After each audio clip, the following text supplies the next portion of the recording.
Alhamdulillahirrahmanirrahim. Sabra kali posting perkawit Almas Percikan, akhirnya ku Allah dipasihan jalan kangge nyobian Almas Percikan, wasilahna ku orang tua siswa di SDIT Lukmanul Hakim. Alhamdulillah, hatur nuhun Umi Keigo kanggo Almas Percikan mugia janten manfaat. Almas Percikan Kota Bandung. Alhamdulillah, akhirnya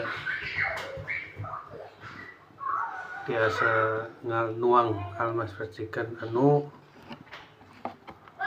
5% teh keuntunganna disumbangkeun kanggo Palestina. Almas Percikan anu aya di Kota Bandung, Jalan Soekarno Hatta.